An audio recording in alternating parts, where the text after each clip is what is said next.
It's time to get rambling. I'll say it right here. Whenever I'm having a wrestler on my podcast, I'll see if you had him on your show first. A lot of this is just kind of figuring out how to talk to people, how to make people comfortable, and asking people for advice. Why do you grind so hard to really make a name for yourself? We love it. That's what we want to do. We love it. That's really what it is. I want to talk to as many independent wrestlers as I can. It's really just like a way to help indie wrestling. What is up, guys? Welcome back to the Ramblin' Bout Wrestling podcast. I'm your host, Nick Pearl, and today I feel like this episode's been a really long time in the making. I'm being joined by someone who's been making a name for himself, much like I'm trying to build the Rambling brand. He's trying to build his own brand of Ringville. He's had a wide variety of wrestlers on his show, and I'm very excited to have this chance to sit down and ramble with him. So without further ado, let's just get things rolling. I'm being joined today by the host of Ringville, Kevin Herrera Sanchez. Kevin, how we doing? We're doing pretty good. Excited to be rambling. We're going to be rambling today. Hell yeah. There you go. Never see somebody so excited to ramble. Look, we rambling, we yapping, we talking. Like whatever phrases you want to use, that's what we doing. Oh, hell yeah. I feel like I'm a little late to the party because you've been popping up on a couple of other podcasts recently too. I gotta tell you, just before we even started recording, we were just talking on the side, and you're just so easy to talk to. Everything you say is just comes so natural. That's something that a lot of people don't always have. It's just like a natural charisma, I could say. I had that problem of not expressing myself, not projecting when I first started doing podcasting. Did you ever have that problem, or you were just all good to go, like right at the bat? Man, I appreciate those words, because I am extremely, maybe not extremely, but I'm pretty shy. Like outside of this, like interviewing thing, and just like outside of being like on camera, I'm pretty reserved. Like with my group of friends, I'll be talking, I'll be like cracking jokes and stuff like that. But when I'm like, let's say in a room of strangers or just in a setting I'm not like fully aware or around often, I can get pretty like quiet. It's like I'll lean to the back and just like stick to myself. When it came to kind of being charismatic or just like having a conversation flow or having my thoughts flow naturally, that was, I would say, came more from practice rather than naturally. It's practice from a few different ways. One, like before I started Ringville, I recorded myself just talking to a camera for a while. And I would just kind of watch that back and just like, okay, this is how I'm talking. This is where I pause. This is the words that I use. This is my cadence. This is how I structure points and ideas and thoughts, right? And then another part would be just like editing Ringville. Like that, like has helped me tremendously in just seeing that like to like a far deeper extent. I don't know if that's the right way to phrase it. Makes But sense. yeah, it's like just like, okay, cool, this is the way, this is how I talk, this is how I interact with people. And then I think this is how I interact with people of different like personalities, because everyone's going to be a different like guest, and they're going to put their thoughts and ideas together differently. They're going to speak at a different pace. Some people, especially when they're like nervous, they'll speak really quickly. And sometimes I do that too. So it's like, how do you get them to feel comfortable? And it's like, well, I get them to feel comfortable when I feel comfortable, because people then kind of sense the energy or the, the feeling in the room, and they're like, okay, cool. This is a nice setting, a safe setting, a comfortable setting. So it's like I had to do that before I am able to do that with others. Am I making you feel comfortable? Oh, you just heard how I was talking, man. I was like, are we into this? Look at these cheesing big. This is great. Yeah, I be teasing. Hell yeah. I know you went to school for film, and I also went to school you went for film, right? Yeah, I went to school for production. Yeah. Yeah, I also went, but obviously with concentration in video editing. And now I'm working in social media and doing editing on the side, but that's besides the point. Did you ever take like a communications class to help? I think I took a communication class like the first, because I went to Bronx Community College first, and then I transferred over to Brooklyn. And I took a communications class because it was like a requirement. Like I didn't take it because like, ooh, I want to interview people and do all this. It's like, no, I had no idea, no intention of doing that. My sole focus was like film. So it's like a lot of this is just kind of, a lot of research, self-taught, figuring out how to talk to people, how to make people comfortable, and of course, asking people for advice.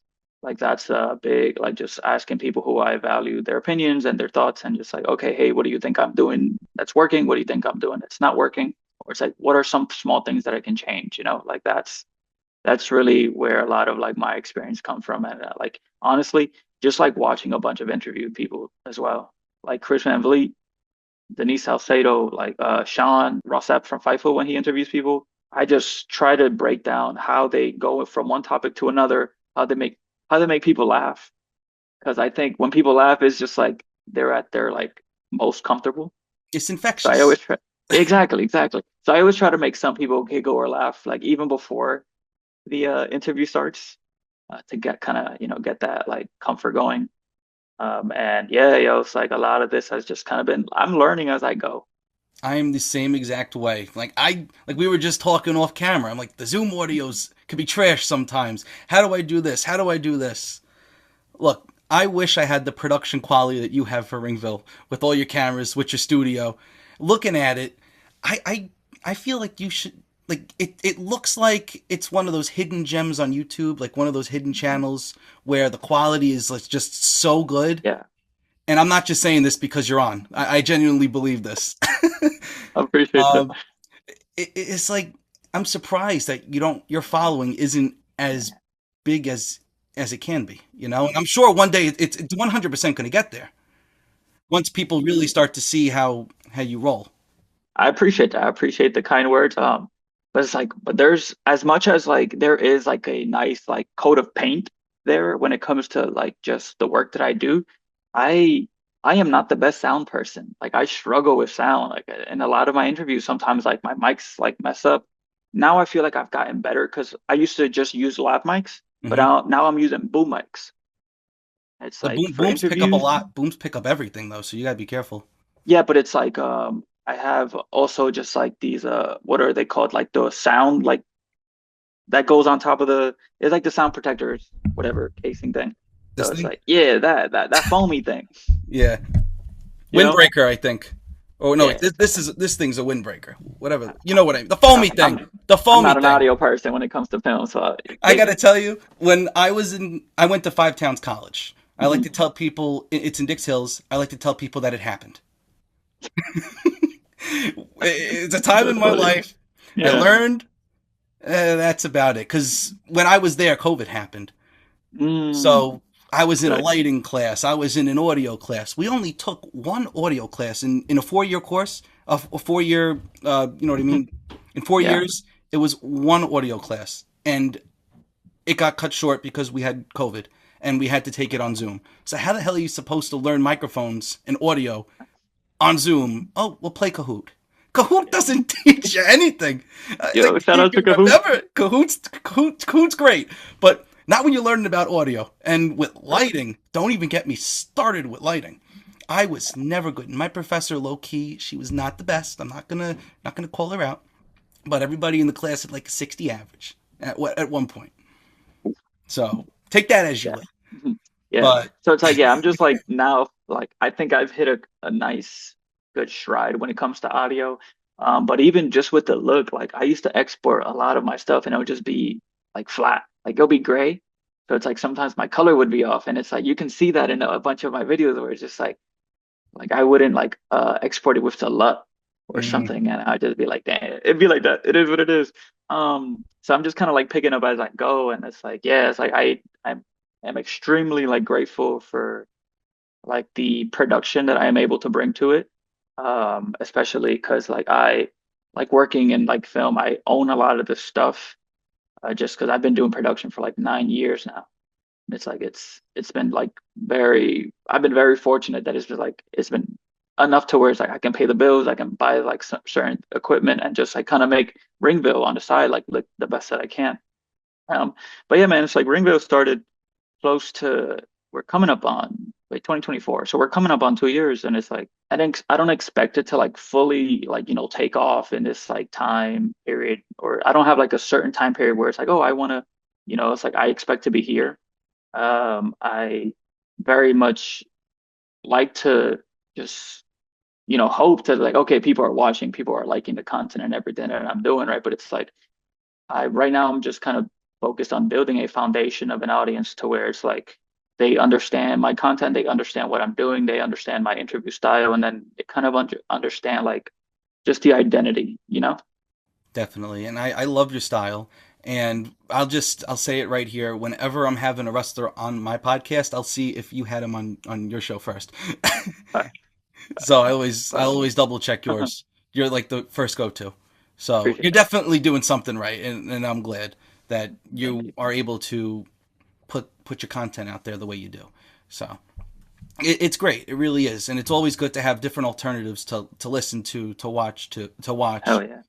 Um, I think I started this podcast might have been around the same time you started yours because I'm not Yeah, around yeah. too Because long. when did you started? Because I think I remember, I believe the first time I saw some of your work was there was like a highlight video of like an LPW show, I think that you made, and that's when like I was introduced to you, and I was like, oh, hold up, this is super fire. Hey, I Uh, appreciate that. I'm glad somebody likes my content. Hell yeah. I think the first time that we really got introduced to each other, but we didn't really get introduced to each other. You went to Vegas for Mania, right? Yes. And this this is just hilarious I because remember this. I remember this. Yeah, yeah, I'm yeah. looking through my Instagram and I just posted something that, oh, we're here at Bloodsport. Great show. Love Bloodsport. One of my favorite Yeah. wrestling shows that they put on in the Independence. And I get a message from the one and only Kevin Herrera Sanchez. And he's like, yo, bro, I was sitting next to you. It's like, I no way, remember really? that. And then I'm thinking to myself, like, wait a minute. You know what? I think he was. Yeah. Like, yeah, yes. Because it was one in the Pearl Theater, It's whatever it Pearl was, Theater. Pearl Theater, my last name, named after Yeah, me. there you go. If I Yo, yeah, and I remember going through the stories and I was like, wait, hold up a minute. I know who this is. And it's like but we just didn't know each other like personally or just like had any sort of conversation beforehand. Not at all. You initiated it. And I remember getting back to the hotel room like, there's no way this guy was right next to me. Like, what are those odds? We're both in New York Yeah, and we go over to Vegas and we're sitting next to each other. right, Like, right. it's That just, Bloodsport show was good though. oh no, that was my second ever blood sport. Yes, my Mhm. second ever blood sport I've been to. I went to That was one my in first. Brooklyn. Well, when's your second? When are you going to have your next one? Hopefully this, I don't know. Hopefully this upcoming Mania week. Yeah, I don't think I'm gonna be able to make it down. I'm trying to. My big plans are I want to try and pull up to All In London. That's a dream for sure, but I definitely know I'm not making that this year. Can't do that. I think the best show of that whole weekend was Progress. Was that the show that happened at like freaking 11:59 p.m.? Yes, it did right after Bloodsport. Because I went to that one too. Oh, did you? I believe so. Because most of the arena or the theater was like empty-ish, right? So you were just They kind of they able made to. it. They made us leave, wait online, and go right back in. Yeah, yeah, they did. I was up 25 hours, 26 hours straight. Ooh, I still think Progress was the best decision I ever made going to because like there's one wrestler in particular that is on my bucket list. It's like I really want to have her on the podcast this year, and I'll share it with you first. And yeah. I'm gonna bleep this name out. Oh Okay, shit. Okay. so I'm really trying to get. I actually reached out to her already, and she said she'd be down. And then I asked her what her schedule's looking like, and I got no response back. So I got to follow up. It'd be like that. It do be like that, but it's like something that I noticed that you've said in the other interviews that you've done. Mhm. You don't know unless you try. You don't know unless you reach out. And it's like honestly, one of the things that has helped me the most is reach the first message you reach out with, have all the information. Don't even hit people with the like, hey, would you be willing to do this? Right? And it's like and then that's it. No, hit them with like, would you be willing to do this podcast or this interview? These are the dates that I have available, and like this is like links of my work, so they can also see that. Because like the probability of you getting a reply the first time, not too high. The probability of getting a reply the second time, even lower. So it's like I just sent everything. When I'm like scheduling like interviews and stuff like that, I just send this long email or just like long DM, just like this is everything. This is all the information you need. And then it's like if they, leave me on scene or they just don't reply or they can't, cool. But as long as they have everything, it's like it's easier to go from there. Man, you feel accomplished that you actually did reach out, and you know it, but nobody else will know. But at least you know. For real. So when you do inevitably reach out to a wrestler and then you get them on and they agree to come, you have your own studio that you give the location to and then you have them Mhm. come down, right? Do you have the day of, like a couple of hours out, you know how there's gorilla position in wrestling? Do you got to get into a certain mindset before they knock on the door and you welcome them in? So Because I don't I know if do, I'd be able to, like at this point, yeah. I like just imagine like, oh my god, this is gonna be an extreme thing. But imagine knocking on the door and the Undertaker's walking in, like you bringing them cookies, Oh, that's crazy. Yeah, fact. Like, here. like here, have some cookies. Welcome to Ringville. Nah, hold up. Ringville cookies is on fire. I'm gonna have cookies on set next time just for that. Cookies and Uh, milk. yeah, a bunch of different options of milk too, for the non-dairy homies. There you Um, go. but I do have to get in a certain kind of like mindset, right? But like I'm multitasking a lot of the time because the studio that I use, it's like I go in there, I bring all of my equipment, and then I'm setting up. And like sometimes like there'll be issues with like, you know, just me kind of maybe arriving a little late. So it's like when the guests get there, I'm still setting up. Has there been a time that they've gotten there before you? Yes. And I always feel so bad. I'm just like, hey, are you in a rush right now? Earlier, when I first started, it would take me like maybe 2 hours to like set everything up. But now I've like figured out a flow and just a rhythm to where it's like I can do it like in an hour 15. So it's three cameras, It's two cameras. two I don't have a cameras. I don't have a third camera. I don't have a camera on me. Wow, so Um, two cameras. because cameras are expensive. I used to shoot on Black Magic cameras. hmm That's what they Um, started using at my college at the tail end of, but right before I graduated, which is like, yeah, well, that's great. Would have right. loved to try them out. And you single tier there. So I started shooting on that, but I didn't own any Black Magic, so I would borrow them. Like when Ringriff started, I only had one camera, and I would just kind of jump cut or dissolve when I like wanted to cut something out. So I did that, but then I started borrowing another Black Magic from another friend, and that was like working out pretty well, but it was kind of inconvenient to go pick up both cameras either the day before or the day of. So and Blackmagic cameras are bulky. They're pretty big. So I couldn't fit like two cameras in a Pelican case. The first time I went to like when I traveled for wrestling in terms of like getting an interview somewhere else with San Francisco, I need something smaller. So I just started doing a bunch of research and I stumbled upon like Sony FX30s and FX3s. And I was just like, they're nice, bulky, they're compact, and they're light. And I can fit two of them with all the accessories that I need into one case.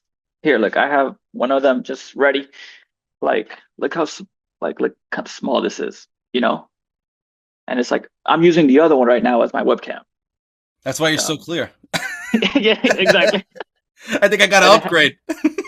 it has the auto tracking focus, so it's like, look, I can click on Ringville, and then I'm blurry, and then Okay. I can just click on me.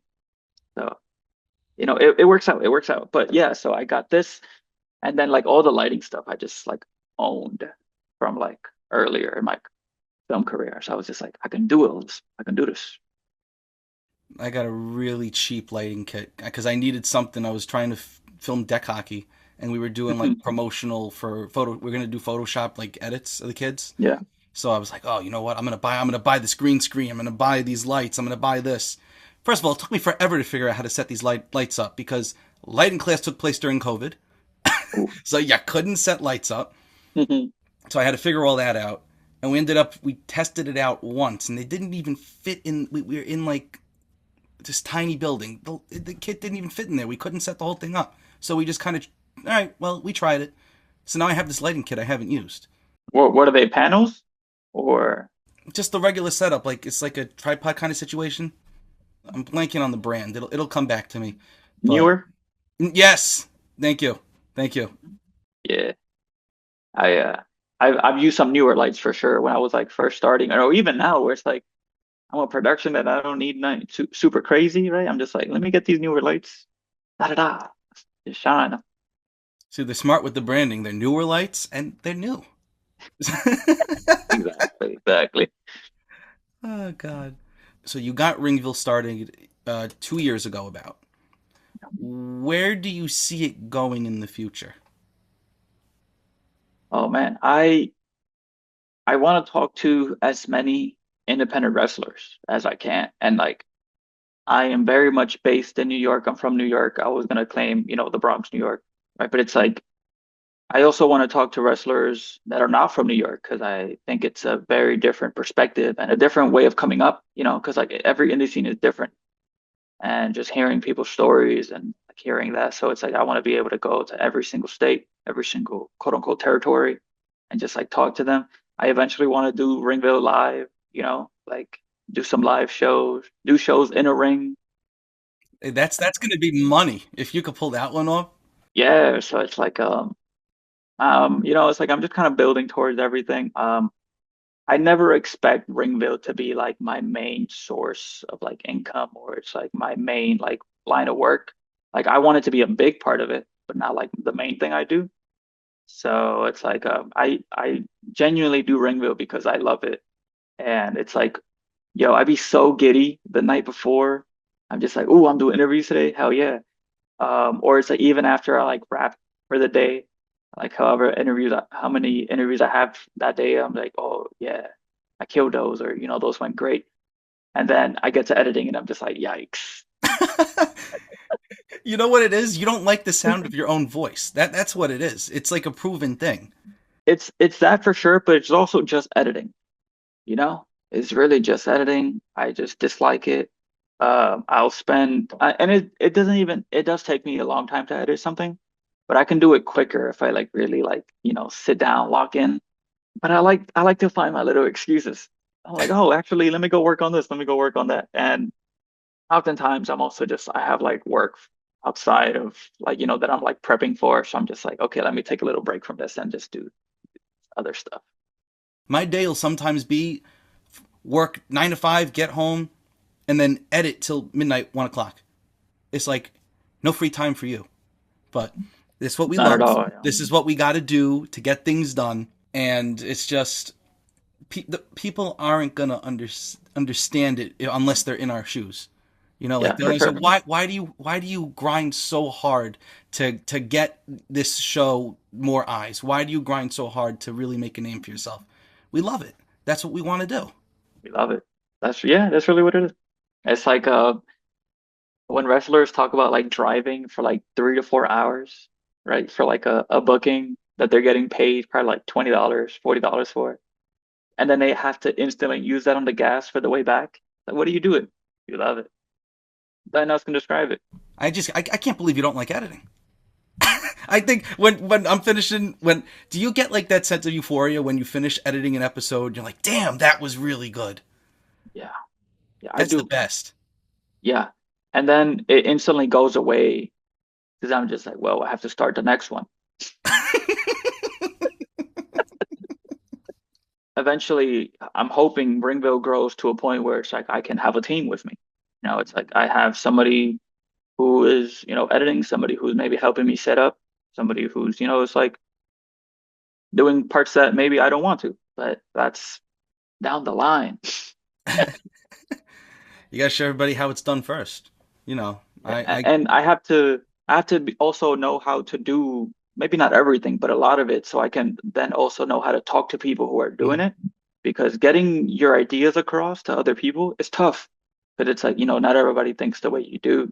Getting people to understand or getting yourself to describe what you want in a way where it's easy and, digestible for others is also a skill that's like you have to work on. So it's like that's why I'm doing it. I can know what I'm asking for and how to talk to people. You're very good at explaining yourself to me. So this So is thanks. this is great. Thanks.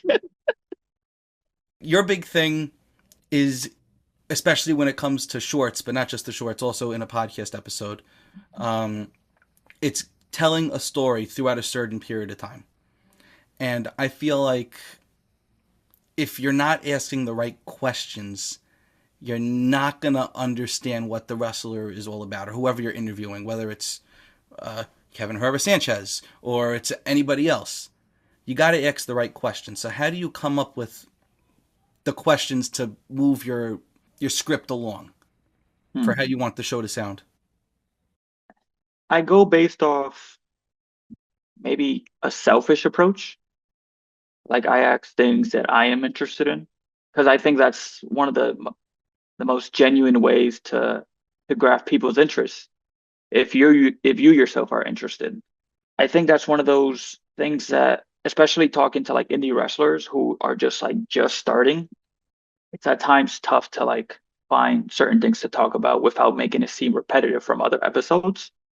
And it's like, oof, okay. It's like, how often can you hear somebody or like the question, okay, what made you want to do this? You know, what's your favorite match? Yeah, and stuff like that, which is like, there's nothing wrong with asking those questions because then you're giving somebody insight into who this person is and what they like, right? But it's like at some point, if you're creating, like 54 weeks worth of videos or interviews that I like hope to do, because sometimes I'll take like a week off or two. Yeah, that's Um, fine. yeah, yeah, it can be repetitive, especially to the people who are watching every week. So I try to, think of questions that I'm for sure interested in, but also just like what is what is like a different point of view? Like when it comes to like gear, what attracts people to like certain colors, certain materials, certain looks, or it's like when it comes to in-ring style, it's like inspirations. It's a good way to approach it, but also just like their trainers, who are they, what they learned, and then it's just like what comes easier to them. Like that's one of the things that I really try to work on. It's how can I break down one question into multiple questions, where it's like, because I can ask somebody, okay, what do you like in wrestling, right? And then, they give me, oh, I like wrestling for the moves, the theatrics. I like wrestling for the entrances, or I like wrestling for, the drama. And then it's like, cool. What is it about the drama? Do you like the drama in the ring, or do you like the drama that builds outside of the ring that then leads to the matches? And then you can kind of, those will give you two very different responses. And it's like those kind of track or follow into it like a whole different conversation. And I always have questions ready, but I also allow myself to just kind of free roam and just listen to what they're saying and just like, oh, I'm actually interested in that, even though I didn't have that as a topic or a question. I'm really intrigued by this and just like, so I'll just ask a question about that randomly. Um, so it's a bit of like a quote unquote script, but it's also just kind of giving myself the room and space to just kind of go off the dome and just off the conversation that's happening. And the biggest thing that I've learned from having a bunch of wrestlers on is, yes, they're wrestlers. Yes, they do this for a living. This is what they love. You got to remember, they're people too. Yeah. It's something that it really started clicking with me because, like, oh, I'm in awe at this person. Oh my God, I can't believe I'm meeting this. I can't believe this person's coming on the podcast. Yeah. It's, they have a 9 to 5 job too. Yeah. They're grinding just like we are. They want to get their name out there. So my goal, whenever I have somebody on the podcast, is I want you to, number one, know what they're all about, understand their story, see where you can book them, and whatever else they want people to know, I will literally ask them, is there anything else that you want to add before we finish this conversation. Yeah. And then they'll think about it for a little bit. And they say, you know what? Let's talk about this. All right. And then that's the beauty of not being live. All right. I'll rephrase this and then we'll go on from there. Oh, did you miss something? All right. Go ahead. Jump right back into it. I'll cut it together. Right. And you treat them nice. Treat them nice and they'll treat you nice and then they'll entertain you. You had a ton of people that came out to this recent photo shoot that you had. Did all these people, all the wrestlers reach out to you? Well, you had wrestlers, you had podcasters, you had referees. Did you have referees there too? You had a bit of everybody, I feel like. Yeah. It was definitely a mixture, just like people from different parts of the industry of wrestling. And like, yeah, like I made that the announcement video, um, just kind of like announcing what I'm doing, when is the event. And it's like some people definitely reached out to me, right? So they were like, hey, like, can you lock me in? I was like, cool. And then I know Instagram does some funny stuff where it's like it won't show people your stuff to others. So it was just like I made sure to like send it to people who I knew were interested, but but just maybe hadn't reached out. And yeah, it's like it was a lot. I think I had maybe 15 to 16 people. That's still a pretty This solid crowd considering it's the first time you did this. is well, it was not the first time I did it. Oh, no? This was the man, if I'm not mistaken. I did one super quiet, like when I was first like testing it out in May, right? Like I personally reached out to people that day or like that, like, weeks before the actual show. And then I did one maybe in July or June. And this goes back to kind of learning as I go, where it's like I also made an announcement video, but I didn't have the video wasn't me talking. It was just kind of showing all the pictures. And then at the end, I had a like little part where it was just like, oh, do you want pictures like this? Hit me up. People don't really tend to stick to or like stay until the end of the video. So it's like I didn't get like a big like traction or I didn't get as many people coming through. And also I think I made the mistake of pricing people out a little bit. So it's like when I did this third one. So this is the Oh, so third this is the one. third one. Wow, Yeah, it's I'm a the little third one. behind. No, you go, no worries. I like made sure that I made a proper like announcement video where it's me talking. I grab I try to grab people's attention right at the beginning with the question, "Do you want pictures like these?" And I just showed them all my work, right? And then I instead of like having a price set, I just made it pay what you can because I don't want this to be like a money hungry thing.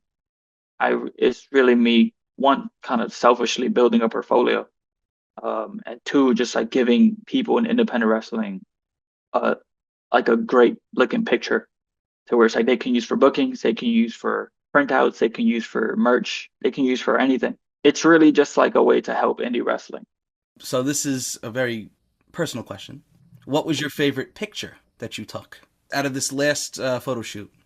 Oh, the last photo Out of shoot. the last Okay. photo shoot. So I it's was about to give you a whole different answer. Man, it's between two. The fisheye lens with Dolly Darko. She has her hands like toward the camera. And then or it's like the black and white picture with Kwesi Asante. I don't know if it's the one where he's like holding the title on his back and he's like kind of looking backwards, or is it the one where he's just like looking straight onto the camera? I just love the way the lighting looked. I love the way the framing was. Like the one with Dolly Darko with the fisheye, it just really captured her character in wrestling. It's very 2000-esque. It's that is, I love that picture too. I do. yeah. It's like I made it the first picture because I was just like, oh, this is the one right here. How long did it Um, take to set that shot up? Or was it just like in the spur of the moment? That's just what happened. it's like I had my lighting set, right? Because I didn't change much of the lighting when it came to the portraits, the fisheyes, and then the black and white ones. It was kind of me just walking with my camera. I just switched lens and I was just like, let me just try a bunch of stuff and just see.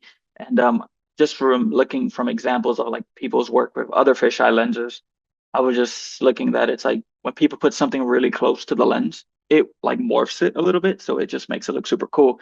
So I was just like, Dolly, put your hands up, or it's like make a little shape or whatever, and she did, and it was like just beautiful. So now what about in general? And In general, let's do it like this, not just picture. How about we say your favorite work that you've done? like in wrestling or just in general? Let's say in wrestling. In wrestling, hmm, man, that's tough. Um, when it comes to picture, this is my favorite picture. You probably can't see it too well here, but you'll have the overlay, right? Like I'll send it to you. This is at the Monster Factory show, WrestleMania weekend in 2024 in Philly. And it is a match between Steve Macklin and David Goldie. If I'm at a wrestling show, you'll see me with this camera. It's a Fujifilm. I love this is the first camera I ever bought. I absolutely love it. And I was taking pictures and in the crowd as part of the audience, but then there was a ringside photographer there, and I don't know their name, and I really wish somebody can put me in contact with them because I would love to give them credit because I believe they are as much as part of this picture as I am because they were taking a picture with their flash and their flash went off and it just kind of created these shadows on the wall where it made these wrestlers look way bigger than life. And it's like I absolutely love that picture. It has like the ref and the two wrestlers, and it's just like beautiful. So yeah, that picture for sure is one I love. The photographer was a woman. Yeah, yeah. I think she was walking around with a camera. All right, let's look for her, guys. Come on. Yeah, facts, facts, facts. When it comes to like video, when it comes to wrestling, like the production I did for Fuego Lucha, their very first show, I had like three cameras running. It was like the first time I was in charge. Was it the first time? Yes, it was the first time I was solely in charge of like the recording of a show when it came to production. And it's like I was really proud of how that came out. It was like, a hard cam, it was a ring cam, and then there was like a camera from like the ceiling kind of looking down. So you saw like all the high lucha spots. Like a Lucha Underground had a camera like that, I think, right? Yeah, I believe so. So I would say that's like my favorite like video part of what a production part of like wrestling that I've done. How'd you get into that position of like, were you the only crew basically that day with the camera, or you had other people working with you? With cameras, like there was somebody else filming. I don't know homie's name, but I knew he came all the way from Washington. So shout out to him. He did that drive. But he was recording, I believe, on like an iPhone and a gimbal. And I don't know if he was live streaming the show, but he was just like recording it as well. And then there was like somebody else working on like sound, music, and like the video. So it was just very three different people just kind of working all synchronized out as one. So the first show I ever recorded was because of Robbie Romero, the Superstar Striker. He was working a show called Mount Olympus. I believe it was 2024, and he was like in the Royal Rumble. And we shot something before. We shot like a promo video for him, like announcing that he's gonna be in the Rumble and like why he's gonna win, and it's like his goals, right? And then he was just like, "Yo, Kev, you want to come and shoot this show?"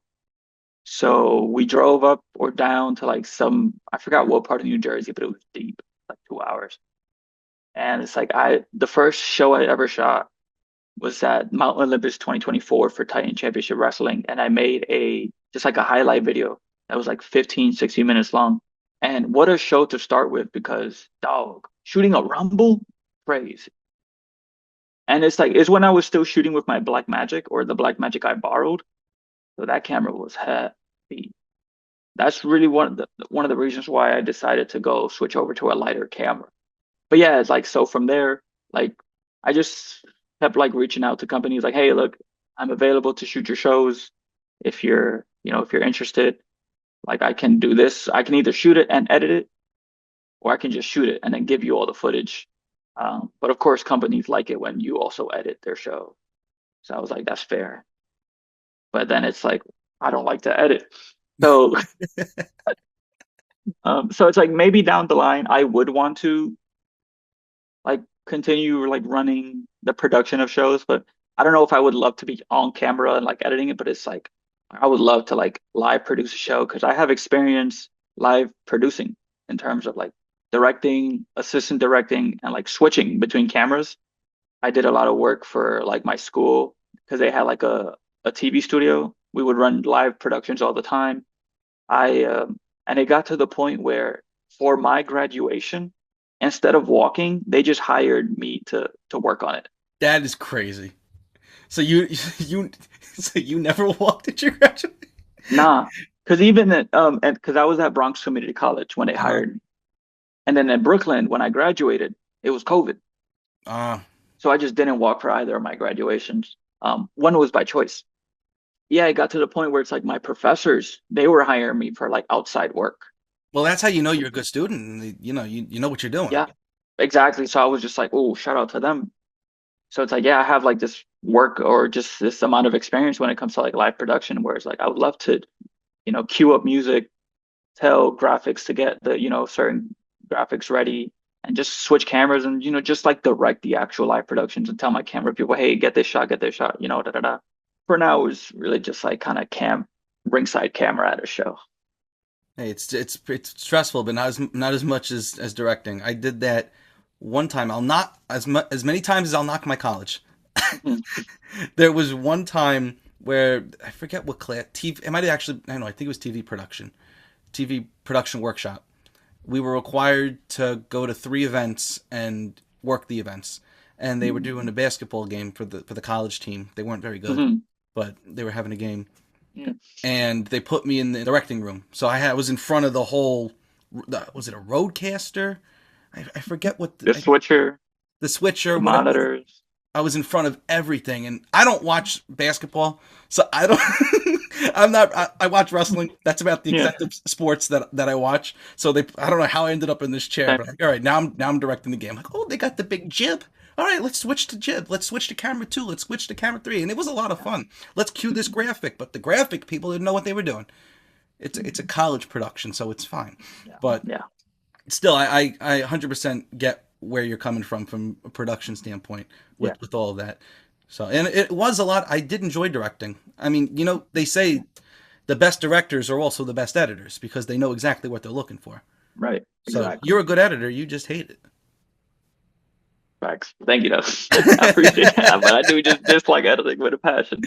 So it's like that was one of those things where it was like, ooh, I'm live editing, but I don't have to really touch this Yeah, footage after. That's me. that's the best. That's the best. You just got to be quick on your feet. Exactly. Yeah. Very quick on your feet. So as we start to wind down here, I have one more question for you. Within the next year, who is the one person that you would love to get on Ringville In the next year, that you feel is a genuine possibility? I would say just because he's also based in New York, Charles Mason. He scares me. Yeah, me too. He scares the hell out of me. But I be bopping to his song. He got a banger. I ripped that off of YouTube. I found the link and then I made it a ringtone. Uh, If you want it, I got you. But Oh yeah. there's something about him. Like I don't understand how he's not like a bigger name. When I went to a collision taping at Hammerstein, they brought him in on Ring of Honor and he got dropped out to Satnam Singh. To be the House of Glory World Champion, to put on all these incredible matches, and just be jobbed out like that, like it doesn't make sense to me. But he is a big time name in New York. And even like outside of New York now, because he's appearing on like GCW. That's how you get your name out there. You gotta go to different states. You gotta go to different countries, even not Yeah. Saudi, but you know. We don't go there. Nah. But I would absolutely love to see you get Charles Mason on there, and that would be. I'd probably be able to feel the tension through the screen. I'll have like a security guard there just for me. Let's bring it all back together now. If anybody wants to check out some of your work, anybody wants to check out Ringville, anybody wants to reach out to come on the podcast, instead of you reaching out to them, maybe they want to reach out to you, or they want to check out some of your work. Where can they find you at? All right, so I would say my main social media platform is Instagram. That's like where I post all of the clips, all of the reels. And my Instagram is Kevin Herrera Sanchez underscore. And then on Twitter and TikTok, it is just Ringville, which is really nice. Very simple. Very, very simple. And then on YouTube, it is a KHS Ringville. So I post every single Monday, every single week, asterisks because sometimes I don't. But I try to post every single Monday, every single week. And then, from Tuesday to Friday, I'll post like clips of the interview itself.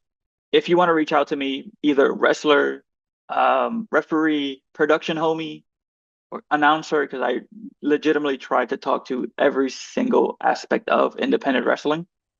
Promoters too. I've had promoters on the show. You can reach out to me at Kevin Herrera Sanchez 98 at gmail.com. Let me confirm that. Yes, that is correct. I don't know Excellent. about her. Yeah, like I appreciate all the love, all the support I've been getting for these past 2 years. It's absolutely been a journey. Thank you very much, Nick, like for having me on. Like I truly appreciate it. You're also someone who's very great at what you do. You're very consistent, and it's like the quality of work is incredible. And it's like when I'm editing something, I'm just like, I hope Nick likes it. Hey, that means a lot. And when I'm editing, I said, "Damn, I hope Kevin I hope Kev watches it and enjoys." Not for man, because your work is absolutely great too. So it's like I go appreciate it. show some love to Ramble About Wrestling.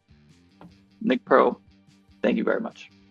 Thank you. Your energy is infectious, and all the interviews that you got coming up this year and in the future, I can't wait to see them. And I hope everybody gets a chance to check out Ringville. If you haven't yet, I don't know what you're doing. You need to check out Ringville. You're gonna feel like you're sitting down, just having a conversation with a buddy. It's perfect. It's the perfect scenario for if you want to really understand what a wrestler is all about, what a ring announcer is all about, what a referee, any aspect in the wrestling business. Kev's got you covered. So I've been your host, Nick Pearl. This has been Kevin Herrera Sanchez. Thank you so much for coming on, and we will catch you on the next one. Let's keep rambling, everybody.